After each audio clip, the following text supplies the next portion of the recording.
Mesdames et messieurs, ravi de vous retrouver pour un nouveau numéro de l'Afrique dans tous ses états. Cette émission qui met l'Afrique au cœur du débat. Comme chaque semaine, vous le savez, nous allons sur les réseaux sociaux Internet afin d'aller dénicher les sujets qui vous ont fait parler. Aujourd'hui, 3 sujets seront à l'ordre du jour. En 2, l'AES peut-elle transformer le Sahel en puissance régionale? Bonne question. On continue avec guerre Iran-Occident. L'Afrique simple spectatrice ou victime collatérale? Et bien sûr, mesdames et messieurs, le 3e sujet, nous sommes en plein élection municipale ici en France et nous avons le plaisir d'avoir 2 personnalités de la diaspora qui font partie de listes. Alors, bienvenue à vous, on accueille comme il se doit Mamse Yafa, vous êtes militant associatif et élu municipal. Bienvenue à vous. Merci pour cette invitation, je suis très heureux d'être là avec vous aujourd'hui.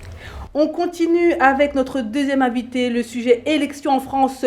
Quel rôle pour les candidats issus de la diaspora africaine? On accueille tout de suite notre 2e invitée, elle s'appelle Aminata Konaté Boudné, candidate aux élections municipales, liste le RONI que nous voulons. Bienvenue à vous. Merci, bonjour. C'est un plaisir de vous avoir, donc je l'ai dit en introduction, mesdames et messieurs, nous sommes en plein élection municipale ici en France. Alors les élections municipales en France approchent et on observe de plus en plus de candidats issus de la diaspora africaine sur les listes électorales. Pour certains, c'est le signe d'une démocratie qui s'ouvre et qui reflète davantage la diversité de la société française. Pour d'autres, mesdames et messieurs, cette présence reste encore marginale et pose parfois des questions sensibles, celles de la représentation, de l'identité et bien sûr du rôle des communautés dans la vie politique. Les élections municipales sont un moment clé de la démocratie locale. Ce sont les maires et les conseillers et les conseils municipaux qui prennent des décisions qui touchent directement le quotidien des citoyens, à savoir le logement, la sécurité, les écoles, associations, urbanisme ou encore politique sociale. Dans ce contexte, l'engagement des candidats issus de la diaspora africaine soulève plusieurs questions, parfois sensibles, il faut le dire ici sur le plateau, mesdames et messieurs. Les candidats issus de la diaspora africaine sont-ils choisis pour leurs compétences ou alors pour représenter une diversité politique? 2e question, la présence de ces candidats traduit-elle une véritable influence politique, mesdames et messieurs, ou reste-t-elle surtout symbolique? Et enfin, peut-on parler aujourd'hui d'un vote communautaire dans certains territoires? Voilà, mesdames et messieurs, les sujets que nous allons aborder avec nos candidats du jour. Alors, on va commencer par vous, Aminata Konaté Boudné. Encore une fois, bienvenue à vous. Alors, question simple pour nos téléspectateurs. Pourquoi avoir décidé tout simplement de vous engager politiquement? Et pourquoi cette liste? Pourquoi à RONI? On vous écoute. Alors, merci beaucoup pour l'invitation. Donc, vous me connaissez pour vous. Je suis engagée depuis très longtemps. Alors, très longtemps en politique. Mon premier engagement date de 2008 à Montreuil, donc dans ma commune de naissance où je suis née et où j'ai résidé pendant très longtemps.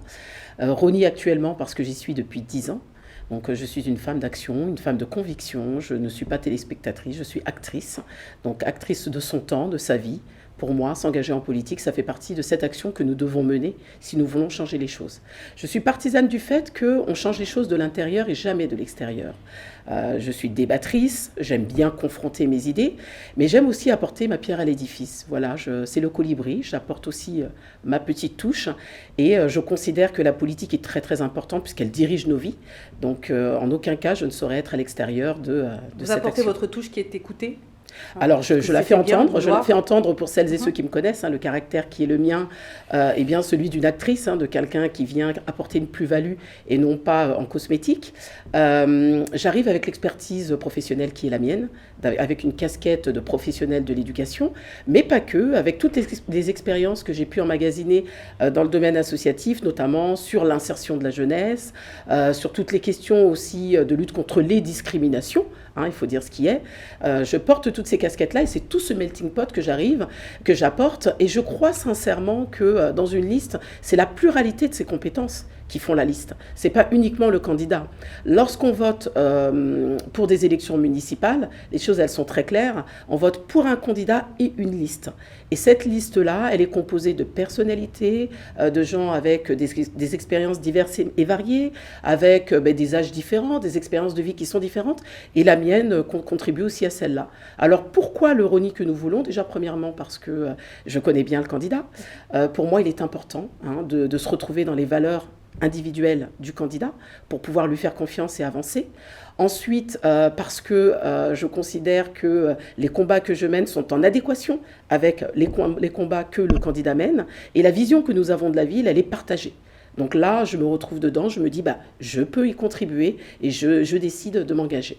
Donc voilà pourquoi j'ai décidé d'y aller. Beaucoup entendent ce que vous dites, Madame Bounet, mais le problème, c'est que beaucoup de gens de la diaspora aussi disent que quand il y a élection municipale, quand il y a élection tout court, eh bien oui, on fait appel à la diaspora, on aime bien les avoir sur les affiches, on aime bien les avoir autour de nous, mais finalement, c'est juste une touche symbolique. Est-ce que c'est le cas? Est-ce que c'est toujours le cas aujourd'hui en France? Alors, j'ai envie de dire qu'aujourd'hui, la donne, elle a quand même pas mal changé. Quand on voit le nombre de candidats issus de l'immigration aujourd'hui, c'est aussi parce qu'on constitue une plus-value très, très importante et que notre voix se compte en nombre, donc elle peut faire basculer les choses. Ça, c'est la première des choses. La deuxième, je dis aussi qu'on est considéré aussi à la hauteur de ce qu'on représente. Quand on arrive dans une liste simplement pour figurer sur une photo, on sera traité comme un alibi tout simplement. Par contre, quand on arrive avec la manière dont j'amène les choses, je viens contribuer, j'apporte une expertise, je fais partie d'une équipe, le positionnement est complètement différent. Aujourd'hui, les jeunes de la diaspora ne sont pas ceux d'hier, c'est-à-dire que ce n'est pas nos parents. Nous, on est nés ici, on a grandi ici, on est pleinement français, on l'assume complètement, on l'assume dans notre quotidien, on l'assume dans nos devoirs. Donc, il n'y a pas de problème à ce niveau-là. Quand on regarde quand même les chiffres, donc, on voit que dans certains territoires où il y a une forte concentration de personnes issues de la diaspora, eh bien, on constate que finalement, pas assez de personnes vont voter. Comment vous l'expliquez? Alors la réalité, c'est que la politique ne séduit plus autant qu'elle a séduit il y a de nombreuses années. Mais il y a beaucoup de personnes aussi de la communauté qui choisissent de rester au banc. C'est-à-dire qu'ils décident de ne pas être dans les arcanes. Quand on n'est pas à l'intérieur, on ne peut pas faire changer les choses. Et je dis à ces personnes-là, vous retirez la voix qui est la vôtre. Quand on veut justement utiliser cette voix-là, il faut accepter de rentrer à l'intérieur. Mais c'est une bataille à mener. C'est d'abord une bataille personnelle. Parce que quand on s'engage, on y va pleinement. On y va quand même avec des attaques qu'on peut subir, avec tous les aléas de la politique. Et aujourd'hui, par contre, je constate qu'il y a un regain. Que cette jeunesse, justement, elle devient de plus en plus politisée. Parce qu'elle considère que la politique est une arme incontestable pour pouvoir faire changer la donne. Et notamment aux élections locales, quand on regarde, je ne saurais pas vous dire combien de candidats aux élections nous avons au sein de la diaspora en Île-de-France, mais elle est en croissance et non pas en décroissance. Donc ça traduit quand même quelque chose d'assez positif. Ça traduit une envie de prendre pleinement nos responsabilités et d'aller aussi aux affaires pour faire avancer les choses et apporter aussi des questions qui nous sont propres, qui aujourd'hui sont soit sous-traitées ou pas considérées à leur juste valeur. Donc ça veut dire que vous répondez, en tout cas, aux attentes, aux questionnements que peuvent avoir les personnalités de la diaspora, les gens de la diaspora qui nous regardent donc ici dans l'Afrique, dans tous ces États, parce qu'il y a des questionnements, il y a d'énormes questions concernant leur vie, concernant leur positionnement dans la société française. Est-ce que vous, aujourd'hui, vous allez auprès de ces personnes-là, auprès des personnes de la diaspora qui se posent des questions, qui n'y croient pas, qui n'y croient plus, et vous répondez de manière claire? Alors, il faut savoir que ce combat-là dont vous parlez, c'est un combat qu'on mène, nous, depuis plus de 20 ans avec Mams, il en parlera également. Ce combat, c'est de dire à cette jeunesse, exprimez-vous. Alors, le vote est le moyen d'expression le plus fort et le plus puissant. Donc, se saisir de cet outil-là, c'est juste avoir compris les choses. Ça, c'est la première des choses.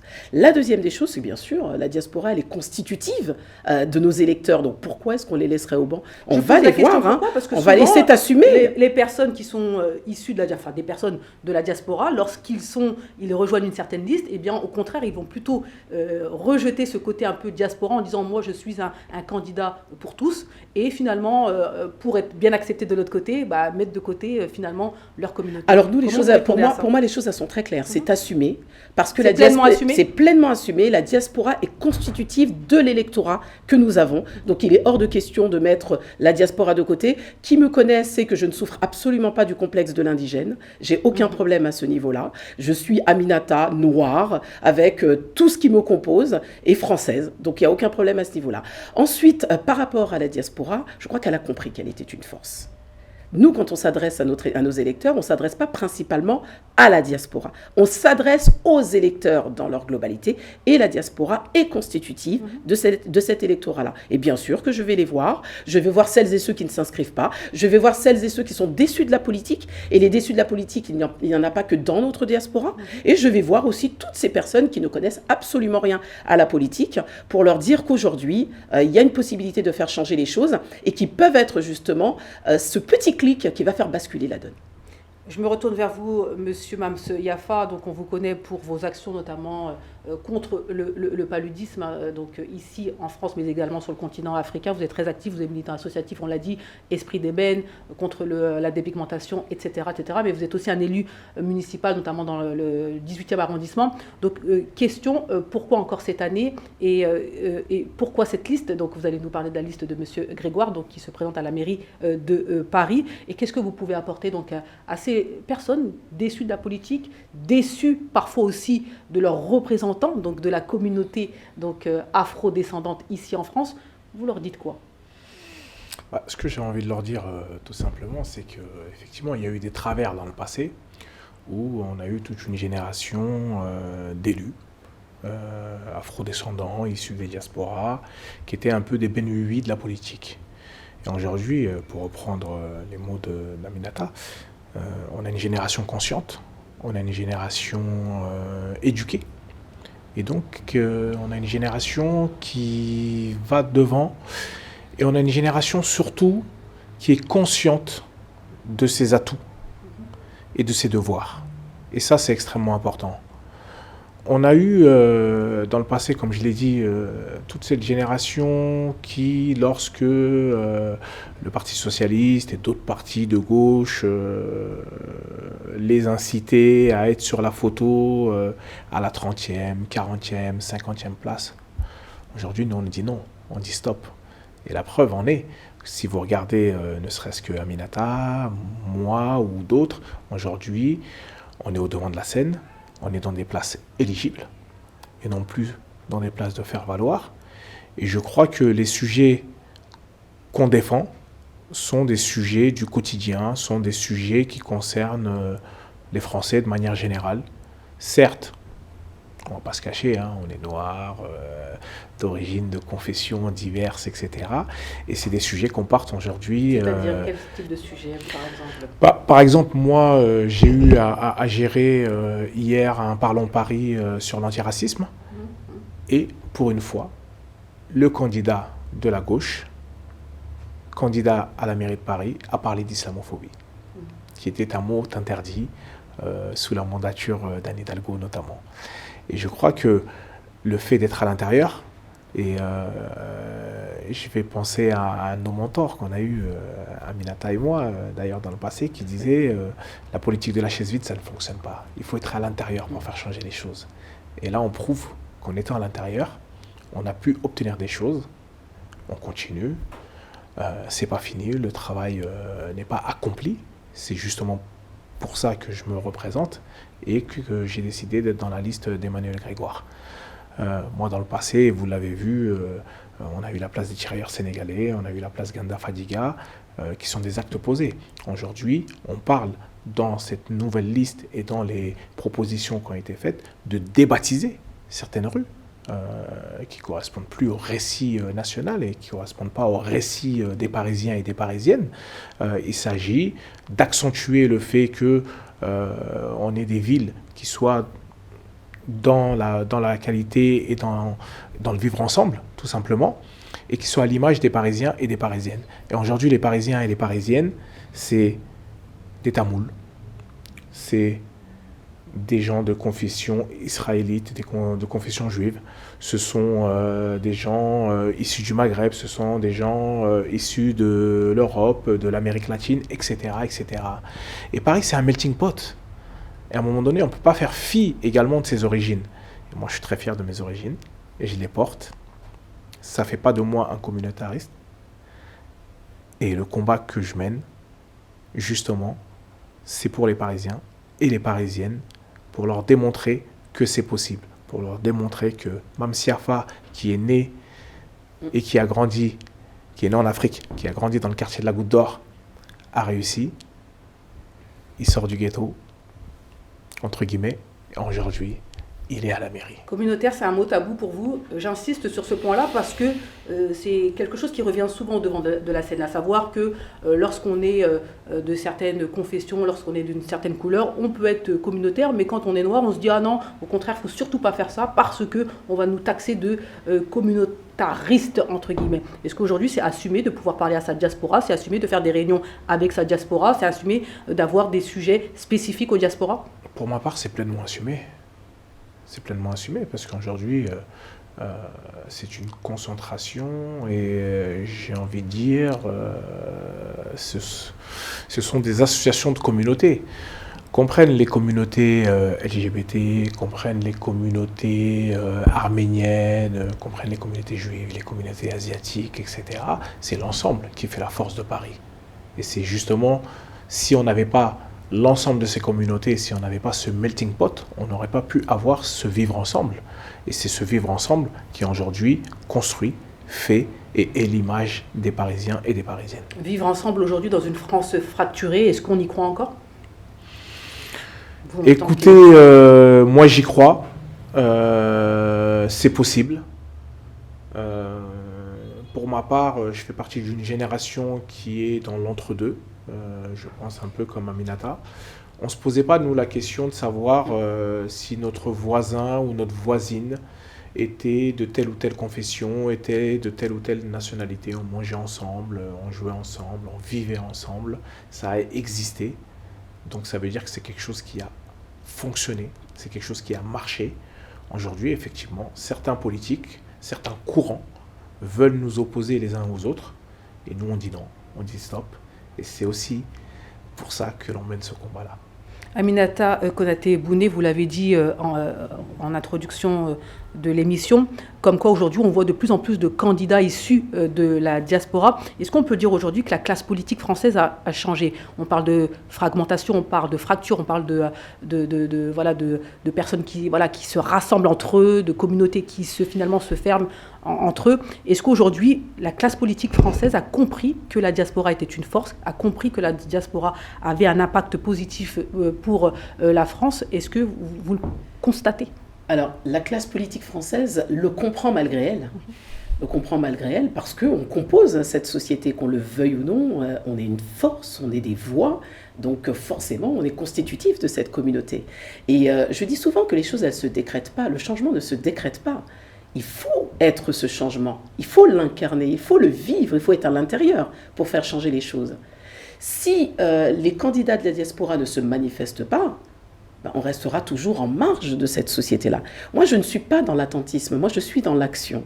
Quand quelque chose ne me convient pas, j'y vais pour faire changer les choses. Et c'est ce que j'exhorte, et c'est ce que je dis, moi, à cette jeunesse. C'est ce que je dis, moi, à cette communauté, à la diaspora dont vous parlez. C'est, vous voulez faire changer les choses? On les change de l'intérieur. On ne peut pas les changer en étant spectateur. Il faut faire un choix. L'engagement, c'est un choix. Mais c'est un choix qui s'assume.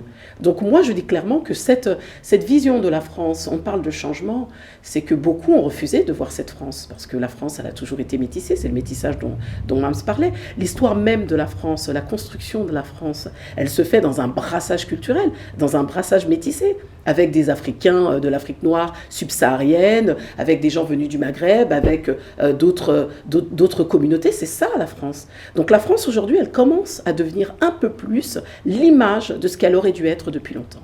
Parlons maintenant de la diaspora. Est-ce qu'aujourd'hui, vous pouvez le dire sur le plateau, que ce soit Mame Siafa ou Aminata Konaté-Bouné, qu'une diaspora organisée peut faire basculer des élections?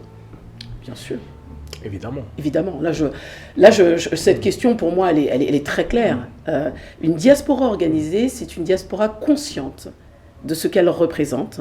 C'est une diaspora engagée et active dans les actions de la cité. C'est une diaspora qui a conscience du fait qu'elle fait partie d'une communauté nationale. Donc à partir du moment où tous ces ingrédients sont réunis, elle est puissante. Madame, je vous pose la même question. Dans le 18e, est-ce que si la diaspora se réunit et s'organise, elle peut faire basculer éventuellement Tout à fait, c'est une élection? évidence. Vous savez, tous les hommes politiques de ce pays se battent pour être au dîner du CRIF. Le dîner du CRIF, rappelez ce Voilà. que c'est.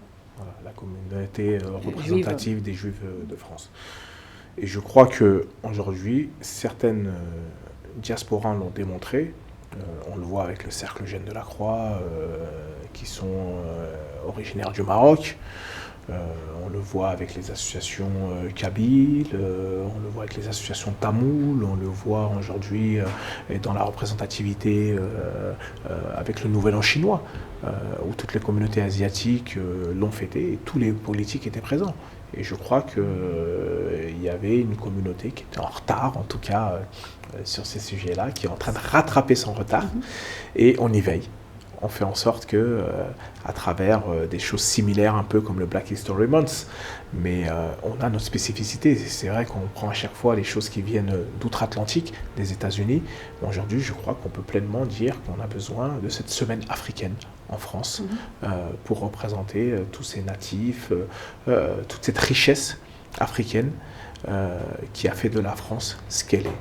Pas simplement l'histoire des tirailleurs sénégalais, mais aujourd'hui, cette nouvelle France, cette nouvelle représentativité avec des gens, des icônes, pas simplement dans le sport, mais on le voit aujourd'hui avec des Maurice Sacco dans la cuisine, on le voit avec Fatoumata Astro, de son nom de scène, qui est une scientifique aujourd'hui de renom, Fatoumata Kébé pour ne pas la citer.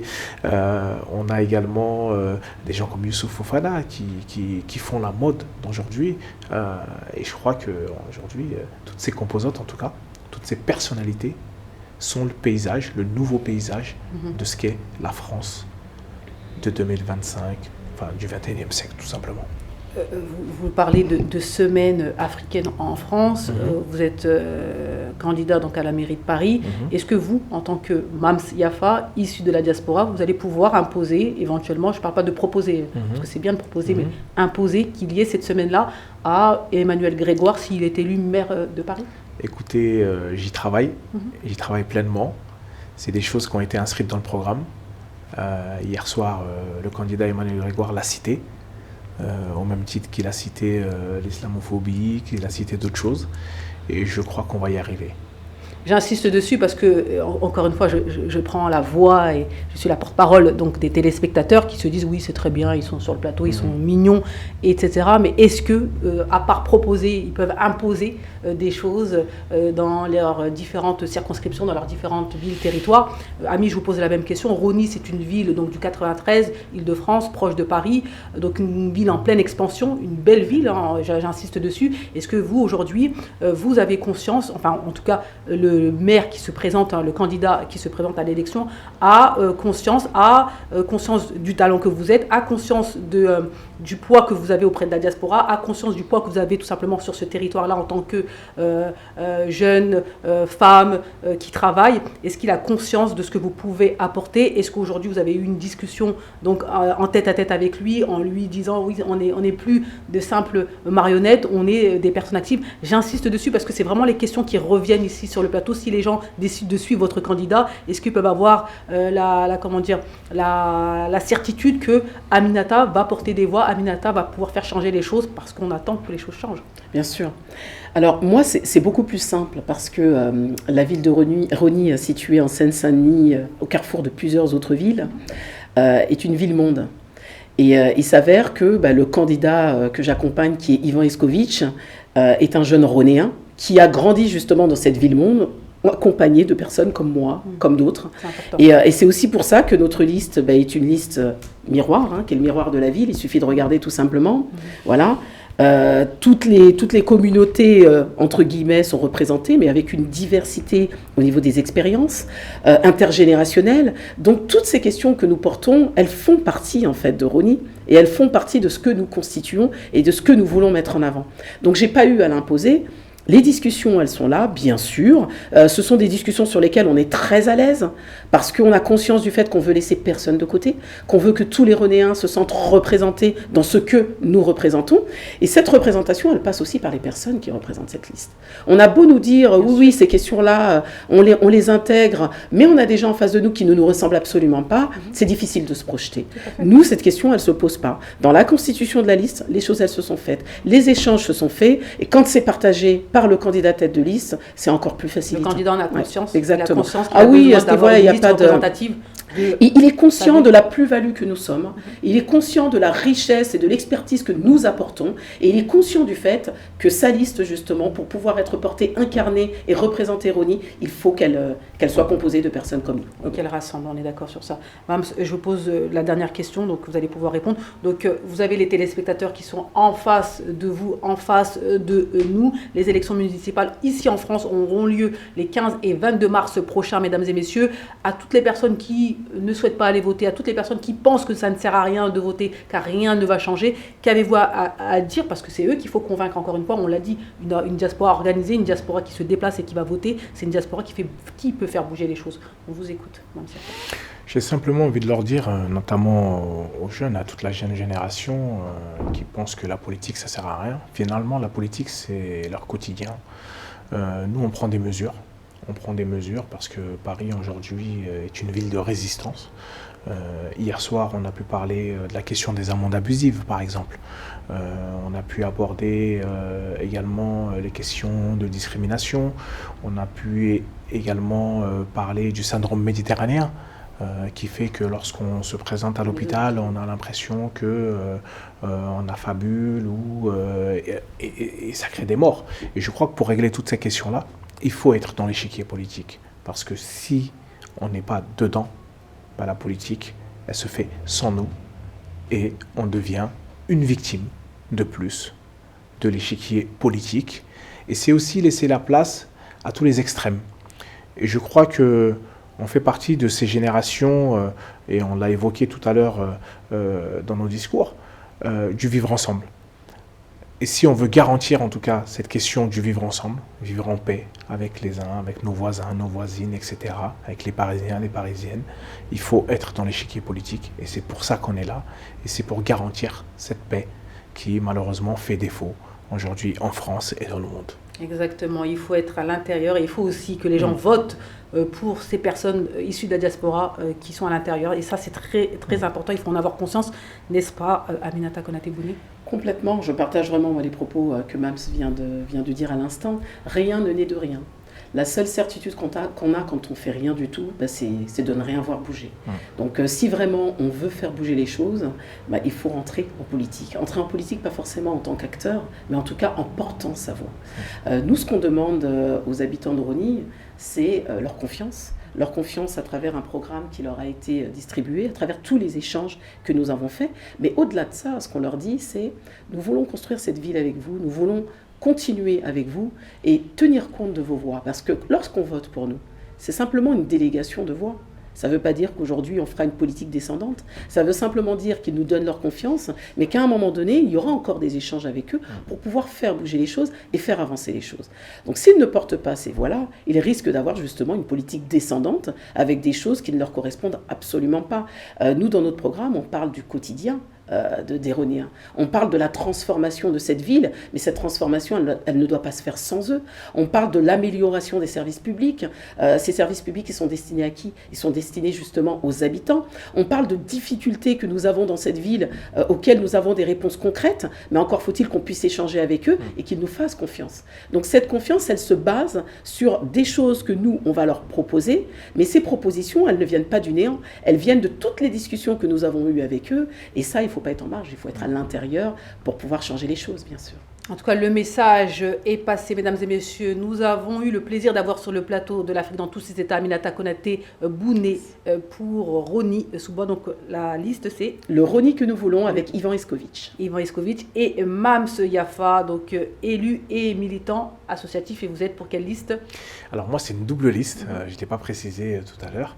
La liste d'Emmanuel Grégoire pour Paris et la liste d'Éric Lejeune pour le 18e arrondissement. Voilà, mesdames et messieurs, donc si vous nous regardez, votez, c'est très important, surtout dans un climat aussi anxiogène ici en France. Hein, je pense que vous pouvez le vivre et le ressentir.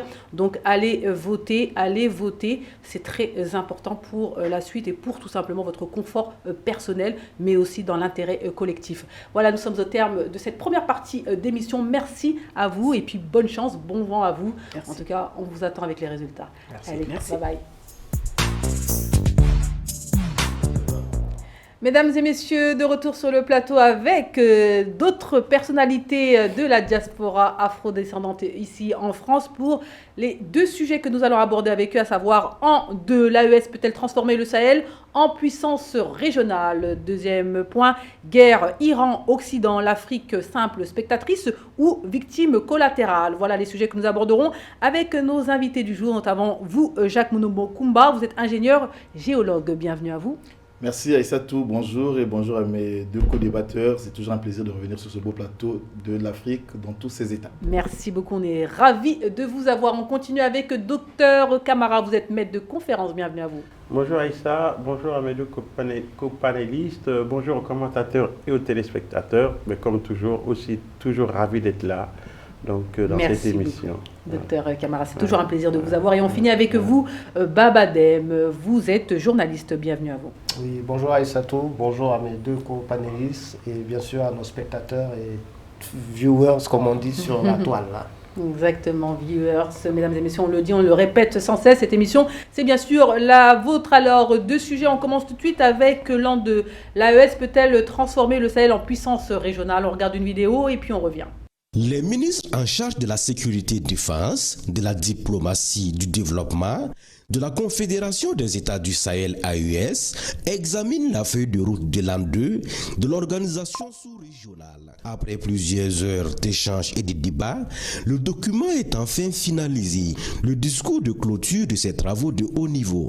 Les travaux se sont fraternellement déroulés. Nous nous félicitons de l'adoption au niveau ministériel du projet de feuille de route de l'an 2 de la Confédération qui marque une étape importante. La feuille de route de l'an 2 de la Confédération AES ainsi finalisée, elle sera soumise bientôt aux 3 chefs d'État pour adoption. Cette feuille de route sera la boussole qui va orienter les actions prioritaires de l'espace confédéral durant les 12 prochains mois. De retour sur le plateau, mesdames et messieurs, créé en septembre 2023, par le Mali, le Burkina Faso et le Niger, l'Alliance des États du Sahel est d'abord née comme un pacte de défense face à l'insécurité djihadiste dans la région. Mais depuis, l'Alliance a pris une dimension beaucoup plus ambitieuse. Les 3 États ont décidé de créer une confédération politique, de quitter la communauté économique des États de l'Afrique de l'Ouest et viennent de finaliser la feuille de route de l'an 2 de l'AES, mesdames et messieurs, qui vise à renforcer la coopération militaire, diplomatique et économique. Ces temps 2 marquent un moment décisif, mesdames et messieurs. L'AES cherche désormais à s'imposer comme un bloc politique et stratégique au Sahel. La question centrale est donc la suivante. L'Alliance des États du Sahel peut-elle réellement transformer le Sahel en puissance régionale? Voilà, mesdames et messieurs, la question est posée. Alors, je me retourne vers vous, cher Jacques Munombo Kumba. Donc, selon vous, l'AES a-t-elle aujourd'hui les moyens, à savoir politique, sécuritaire, économique, pour devenir finalement cet acteur majeur de l'Afrique de l'Ouest? Quand vous regardez notamment la feuille de route de l'an 2. Bon, en regardant effectivement la feuille de route de l'AES, il est important quand même de dire que c'est une alliance qui est en train de faire son chemin de façon claire et de façon, je vais dire, un peu plus conséquente, dans le sens que en fait, les dirigeants de l'AES, depuis qu'ils ont mis en place leur association, leur alliance, vous l'avez si bien dit, de mémoire, le 16 septembre 2023, on constate quand même qu'il y a une sorte d'avancée, c'est-à-dire qu'ils essaient de faire ce qu'ils disent. Parce qu'on se souvient très bien que l'alliance est née en septembre 2023. Au départ, c'était d'abord une alliance militaire. Donc, sur le pacte de circonstances, on va dire, parce que effectivement, le Niger était sous tension avec la CEDEAO, etc. Et tout. Je ne vais pas y revenir, vous savez tous l'histoire, comment ça s'est déroulé. Et donc, du coup, il y avait donc ce pacte de défense collective, mais aussi une alliance militaire automatique. C'est-à-dire que lorsque l'un des membres de ce pays-là devait être attaqué ou menacé par des forces extérieures, automatiquement les deux autres devrait intervenir ensemble avec ce pays-là. Donc du coup, on voit très bien que ça, c'est d'abord l'alliance en 2023. Suite à cette alliance-là, l'étape suivante était celle de la rupture avec la CEDEAO. Nous savons très bien que la CEDEAO, bon, en fait, c'est une structure néocoloniale, effectivement, parce que en fait, ceux qui sont à la tête de la CEDEAO ne font pas les 4 volontés des peuples africains.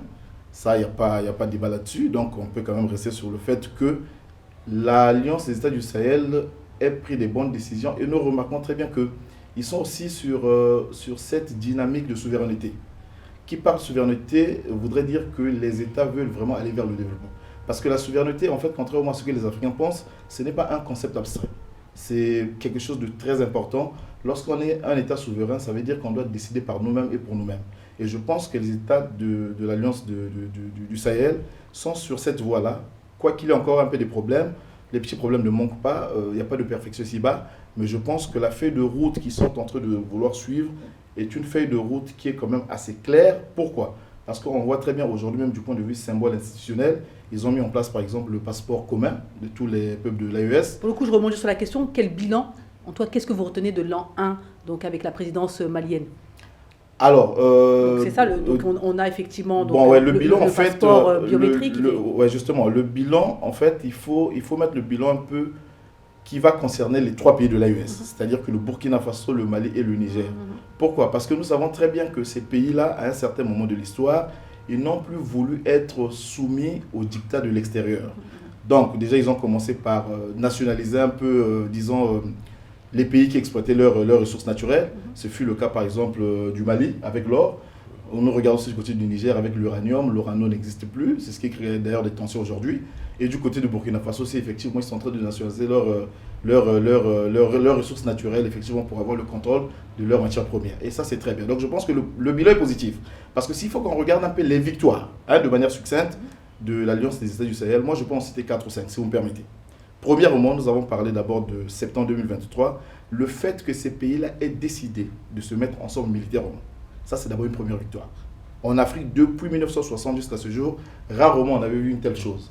Ça, donc pour vous, donc quand on parle du bilan de l'AES, donc l'an 1, donc la présidence était au Mali, donc maintenant l'an 2, c'est la présidence au Burkina Faso. Tout à fait. Donc pour vous, la force unifiée, c'est un bilan positif, c'est une réussite claire, nette. Mais justement, c'est-à-dire que c'est une réussite qui n'est pas tout à fait totale. Effectivement, il y a encore du chemin à faire, voilà. Mais je pense que dans un premier temps, on peut quand même leur jeter des fleurs. C'est pour ça que moi je parlais des victoires. Je peux en citer je peux en citer même 4 ou 5. Donc la première victoire, c'est le fait d'abord qu'ils aient décidé de mettre en place une alliance militaire de mémoire en 2023, en septembre. Et la deuxième victoire, c'est la rupture avec la CEDEAO. La troisième victoire, moi je dirais, c'est en fait de l'alliance militaire, ils sont passés à une confédération des États. Donc en fait, c'est quoi ? Ils ont conféré à cette structure-là une vision politique. Ça a été un peu politisé. C'est pour ça que vous allez remarquer que dès lors ils ont fait la confédération des États du Sahel, le président qu'ils avaient délégué pour cette confédération, c'était le général Assimi Goïta. Donc du coup, il y a quand même un contenu qui a changé. Et donc, ça fait que l'espoir puisse renaître au sein de ces peuples-là pour dire, écoutez, nous ne croisons pas les bras, nous sommes passés de l'alliance à la confédération et peut-être demain, on va arriver à la fédération. Et c'est ce que les Africains vraiment aspirent et estiment, vraiment les Africains conscients, consciencieux, qui veulent vraiment que l'Afrique puisse vraiment s'éclore, se développer et puisse avoir vraiment une place sur la scène internationale. Et je crois que vraiment ils sont en train de travailler. Et je pense qu'il y aura encore des étapes qui viendront. Par exemple, là, je pense que dernièrement, il y a 2-3 semaines par là, je crois le ministre de l'économie et de finances du Mali avait parlé un peu sur la monnaie unique que les États de l'AES veulent mettre en place. Donc je crois que vraiment ils sont sur la bonne voie. Il faut leur laisser un peu le temps. Effectivement, voilà, comme vous le savez si bien, ils sont en train de diriger le pays, mais pas avec toute... je veux dire quoi, ils ne sont pas libres de façon totale parce que souvenez-vous qu'ils sont toujours victimes des attaques terroristes, des attaques extérieures et tout. Mais je pense qu'avec le temps, si vraiment le peuple les soutient, je crois qu'ils vont faire un bon travail et qu'ils pourront vraiment faire avancer les choses. Concernant la monnaie unique, à confirmer, parce que c'est vrai qu'il y a pas mal de propos qui sont véhiculés sur les réseaux sociaux et après démentis, donc à confirmer concernant les propos du ministre de l'économie. On continue, je vais vous poser la même question à vous, docteur Camara. Donc là, nous entamons l'année 2 donc, de l'AES avec une nouvelle feuille de route. Au début, ça a été gardé très secret concernant les objectifs donc, de l'an 2. De plus en plus, on a les informations concernant les priorités donc, pour l'an 2 de l'AES. Qu'est-ce qu'on retient d'abord de l'an 1 avec la gouvernance donc, du président Assimi Goïta? On a parlé de la force unifiée, effectivement, aujourd'hui on a 6 000 hommes. Il y a quoi d'autre que vous retenez qui sont importants et qu'il va falloir consolider pour l'an 2? Oui, Aïssa, donc merci. Alors, sans revenir sur un certain nombre de propos qui ont déjà été tenus, c'est vrai que comme bilan, donc on en a déjà un petit peu parlé il y a quelques semaines.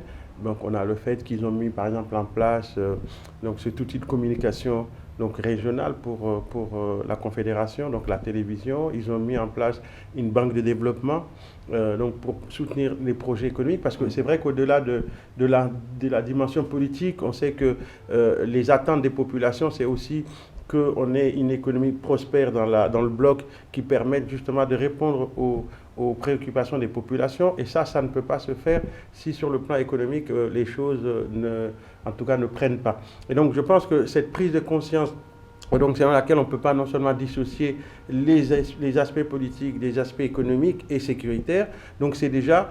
Moi, je considère aussi que c'est déjà une grande victoire en soi, hein, parce qu'au-delà de l'ambition de l'intégration que la CEDEAO avait portée, malheureusement, et qui n'a pas pu s'approfondir pour les raisons sur lesquelles on ne va pas revenir ici, mais que lorsque la CEDEAO s'est approprié l'aspect politique, on sait que ça a été un fiasco. Et donc, on est vraiment content de se retrouver aujourd'hui avec la Confédération de l'AES, avec des chefs d'État, en tout cas qui ont pris conscience de tous les enjeux, donc sans revenir un petit peu sur les menaces extérieures. Donc je pense que ça va être un peu l'objet de notre deuxième débat, de notre deuxième sujet, pardon. Et donc on voit bien que les agressions, hein, le fait que cette région de l'Afrique de l'Ouest est une région qui est très riche en ressources naturelles, en ressources stratégiques, et qu'aujourd'hui on voit bien ce qui se passe dans le monde, il n'y a plus de respect des règles internationales, et que donc demain, cette convoitise de la part d'un certain nombre de puissances, donc rend vraiment plus que nécessaire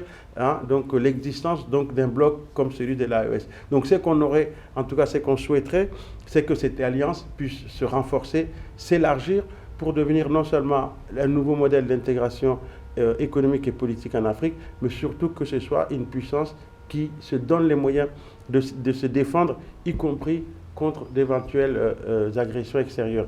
Et le fait d'avoir justement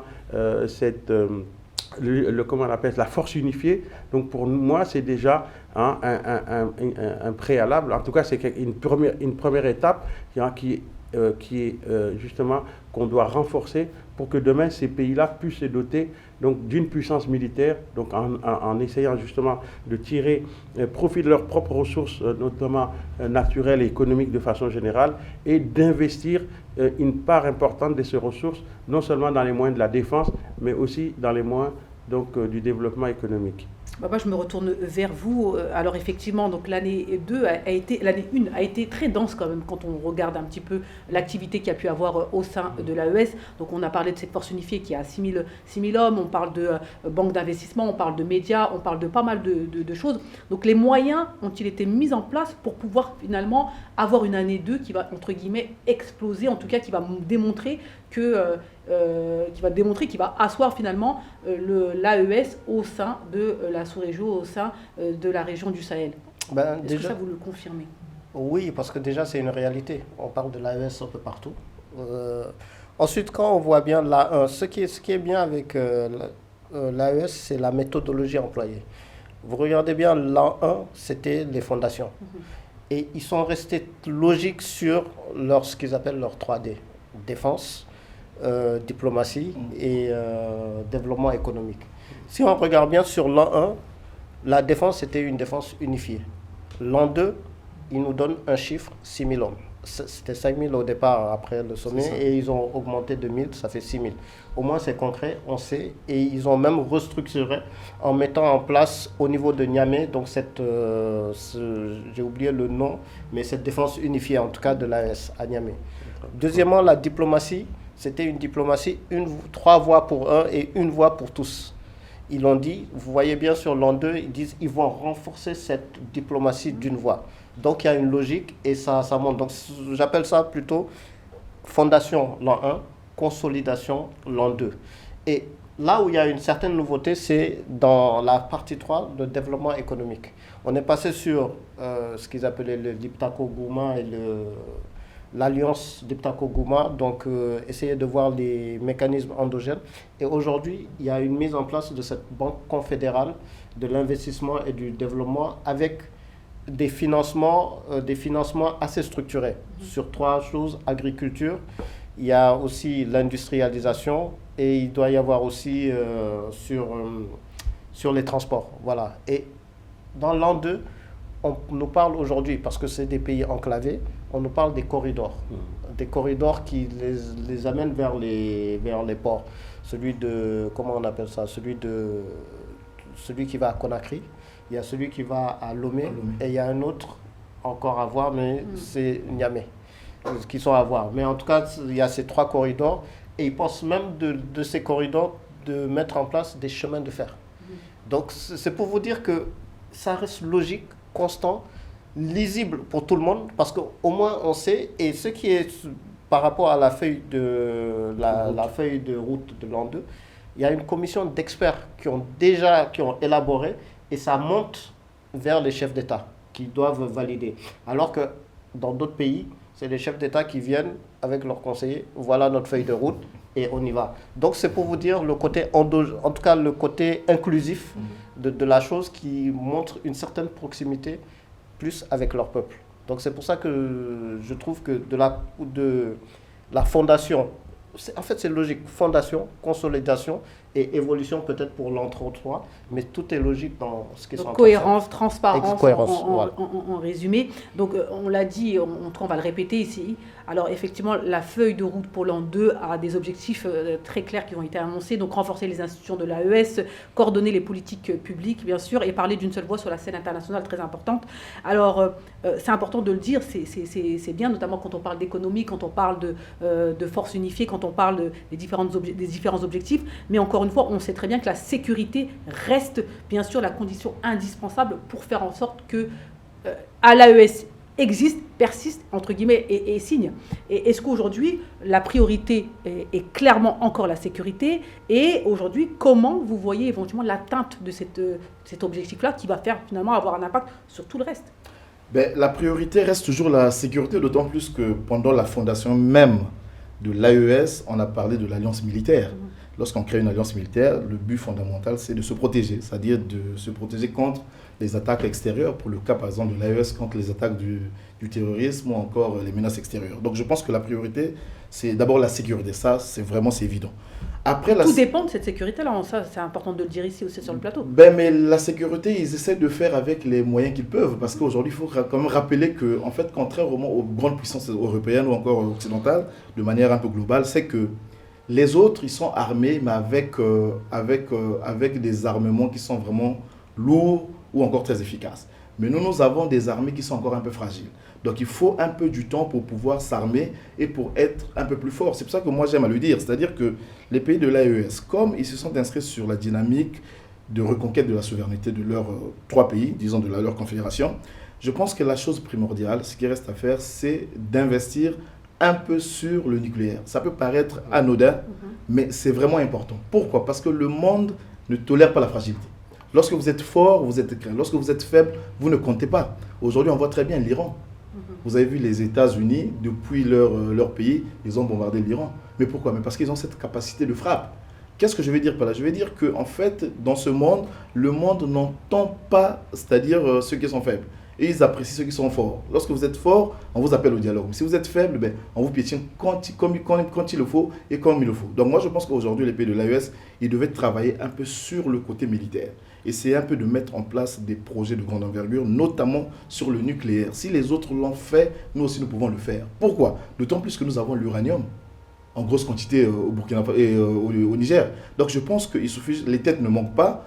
La technologie, on peut l'acheter. Aujourd'hui, ils ont le partenariat avec la Russie. Donc la Russie est un pays nucléaire et je pense qu'il peut y avoir l'échange à ce niveau-là. Donc ils doivent investir dans ce domaine-là, sur le domaine du nucléaire.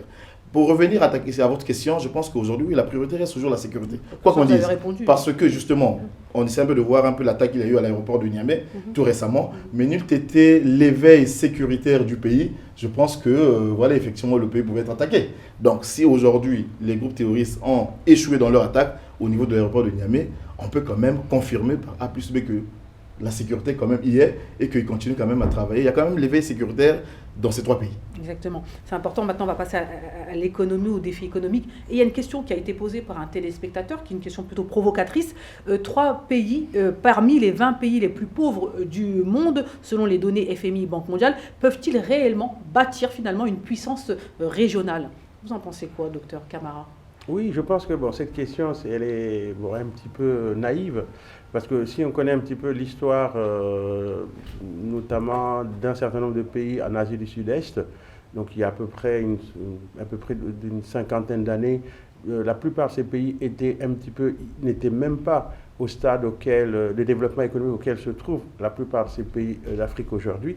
Et on a vu qu'il a fallu qu'il y ait juste, si je prends le cas de la Corée du Sud, qu'il y ait une volonté politique, qu'il y ait des dirigeants avec un certain patriotisme et qui ont une vision de long terme pour que ce pays-là, qui n'avait pas du tout le potentiel en termes de ressources que les pays d'Afrique ont aujourd'hui, donc est devenu, donc à moins d'un demi-siècle, est devenu aujourd'hui une puissance économique mondiale assez importante. Donc je pense que c'est un problème de volonté, parce que évidemment, si la volonté avait été là, s'il n'y avait pas eu tous les freins, tous les facteurs externes et internes qui avaient empêché nos pays d'émerger, je pense qu'un certain nombre de pays africains, parmi lesquels aujourd'hui ces 3 pays-là, auraient pu être au même stade, en tout cas, d'émergence que d'autres pays. Voilà. Donc moi, je pense que ça, c'est vraiment, il faut qu'en Afrique, on cesse de se dire que on part de très loin, et que si on part de très loin, il ne faut pas insister uniquement sur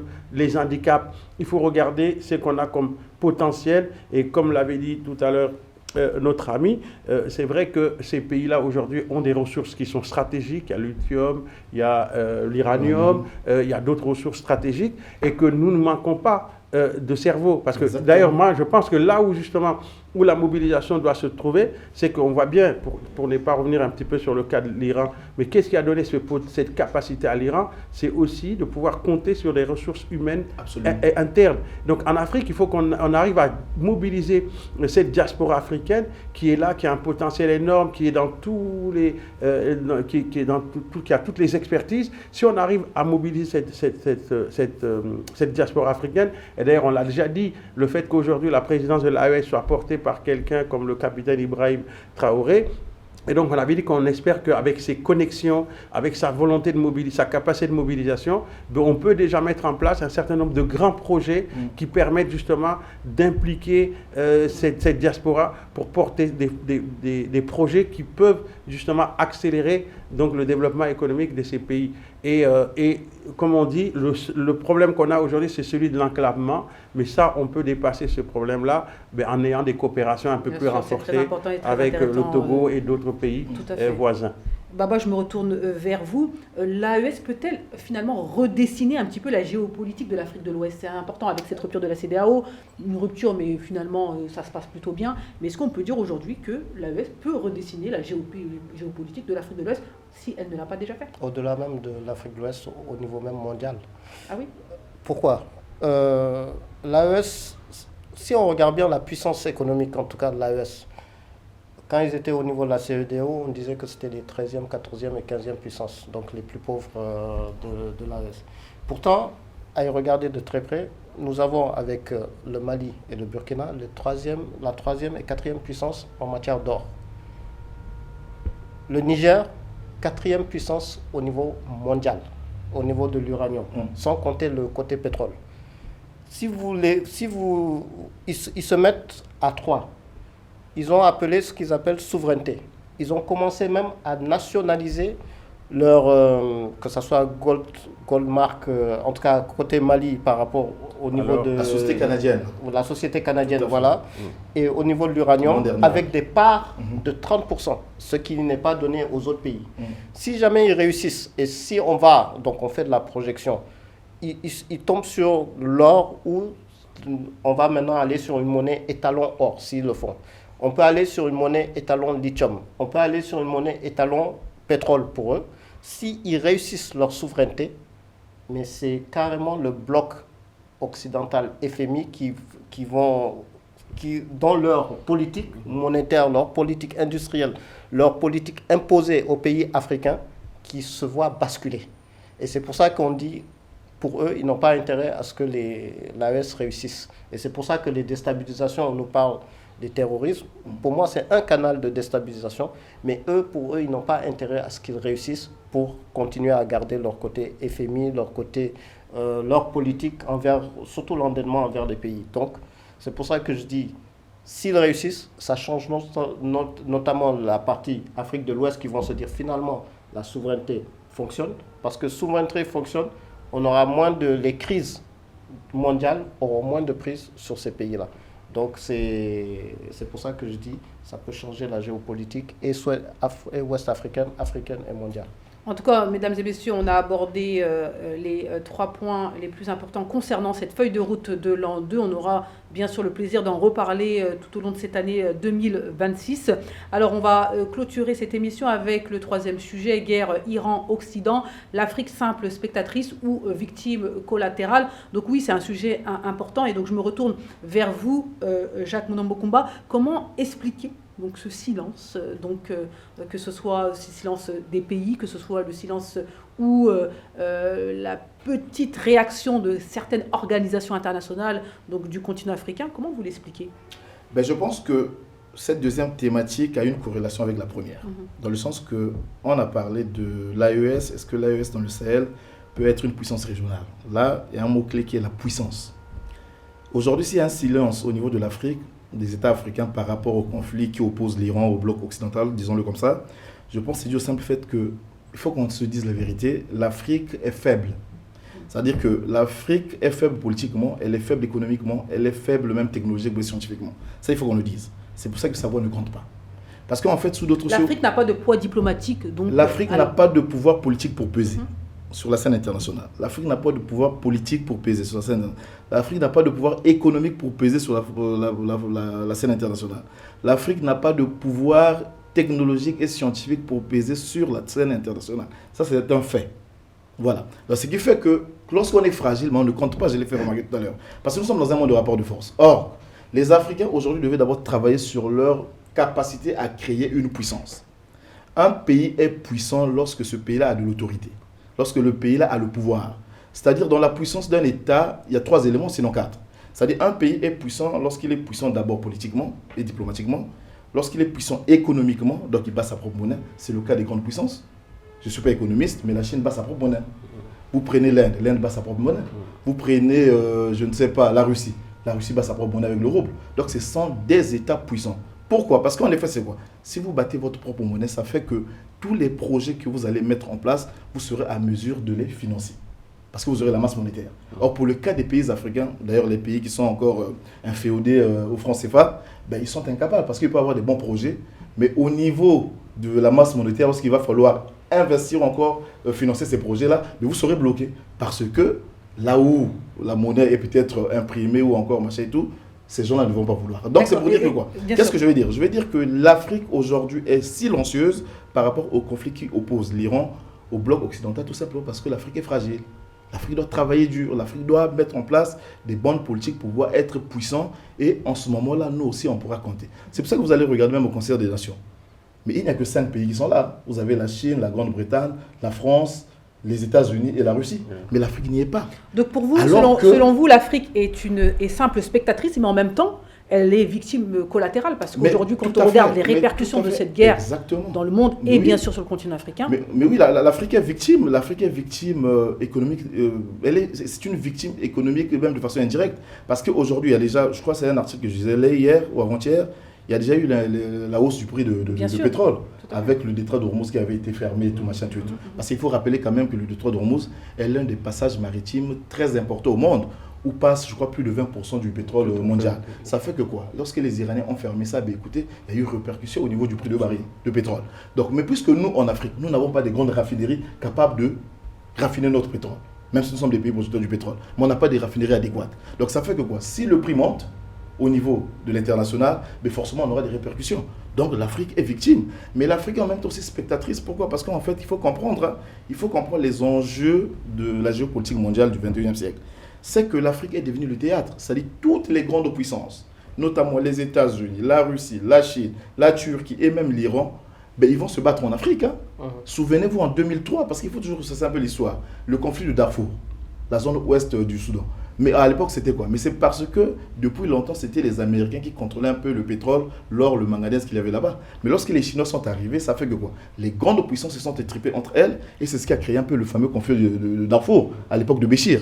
Donc c'est pour dire que quoi? Nous, à un moment, nous devons comprendre que nous avons été là, on a servi les autres, mais nous devons prendre conscience. C'est pour ça d'ailleurs, nous sommes là pour accompagner, soutenir les pays de l'AES. Non pas par fanatisme aveugle, mais c'est par lucidité, c'est par rapport à la conscience, je vais dire, non seulement patriotique, mais aussi africaine, pour dire que les pays qui font bien, nous avons intérêt à les soutenir. Parce qu'un Français va travailler pour le bien de la France. Un Anglais va travailler pour le bien de l'Angleterre. Mais il n'y a que des Africains qui ne travaillent pas pour les intérêts des Africains. Ils préfèrent travailler pour les intérêts des autres. Donc nous sommes là pour soutenir des pays qui font bien. Demain, si c'est la Côte d'Ivoire qui pouvait aussi bien faire les choses, ben nous serons là aussi pour soutenir les C'est Ivoiriens. important de le dire. On va terminer avec Baba et ainsi que Dr Camara. Donc je vous pose la même question. L'Afrique, victime collatérale, simple spectatrice. On l'a très très peu entendu dans ce conflit guerre entre l'Occident et l'Iran. Réaction s'il vous plaît? Oui, en fait, bon, c'est vrai que vu comme ça, évidemment, on dit que l'Afrique, elle est simple spectatrice, mais on voit que l'Afrique n'est pas un bloc unique. Hein. Il y a une Afrique, on va dire, multipolaire, une Afrique diverse, et on a vu que les réactions peuvent un petit peu se différencier les unes des autres. Donc, notamment, on voit bien l'Afrique du Sud, par tradition, par rapport à son poids économique et sans doute diplomatique par rapport aux valeurs qu'elle défend, on voit bien qu'elle a une position claire pour dire on est contre le non-respect du droit international, le fait qu'on ne respecte pas la souveraineté des États et que la raison du plus fort vienne petit à petit à s'imposer. Nous, en Afrique, on n'a pas intérêt que ce type de monde se développe. Donc je pense que les Africains devraient quand même réagir de manière un petit peu unanime, notamment par rapport à leur position non seulement de continent qui n'est pas aujourd'hui en capacité de se défendre convenablement contre des puissances, on va dire, occidentales. Puis dire, nous, on est pour un monde de paix, mais un monde dans lequel on respecte la souveraineté de chaque État. Et ça, c'est dommage.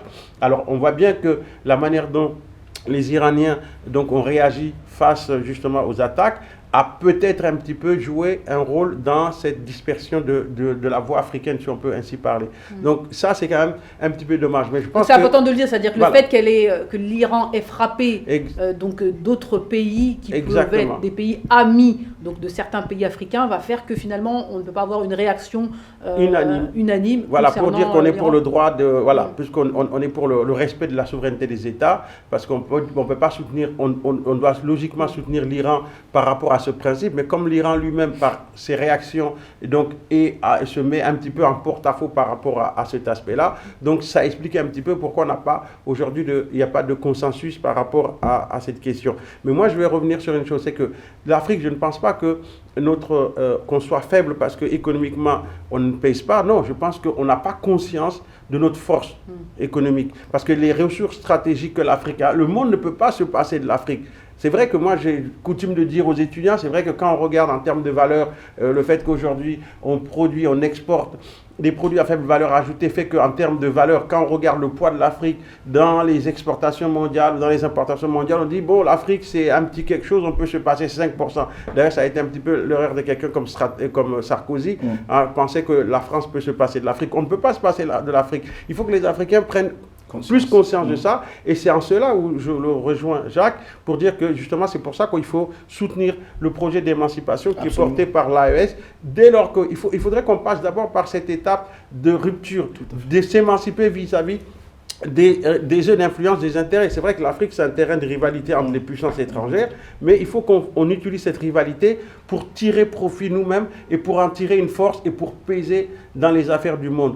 Voilà, et surtout... Moi, je vais donner la parole à Baba et je vais vous laisser conclure. Donc, effectivement, guerre Iran-Occident, donc qui a eu un impact énorme sur le monde entier et ce n'est que le début. Alors, position de l'Afrique, simple spectatrice ou au contraire, ou victime collatérale?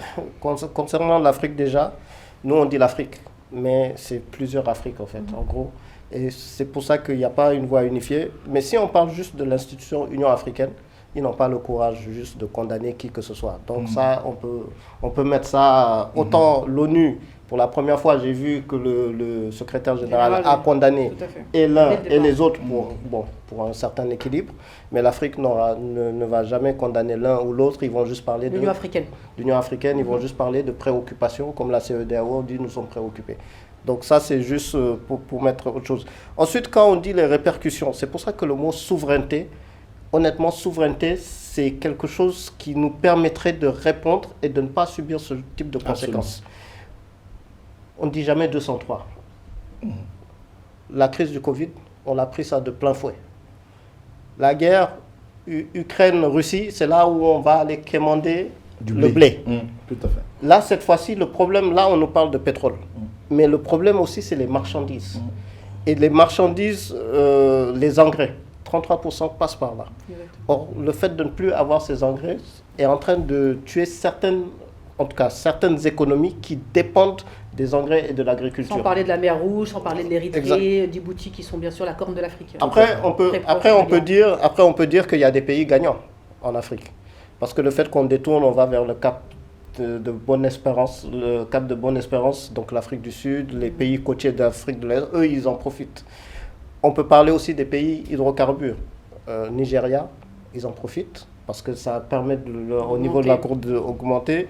Il y a l'Algérie, ils en profitent. L'Angola aussi, ils en profitent. Donc eux, ça leur permet d'être à l'aise avec. C'est pour ça qu'en rejoignant les deux autres, on doit produire nos engrais sur place. Parce qu'on ne parle pas d'autre chose. C'est des engrais. On dépend des engrais des pays asiatiques, mais on doit pouvoir produire nos propres engrais.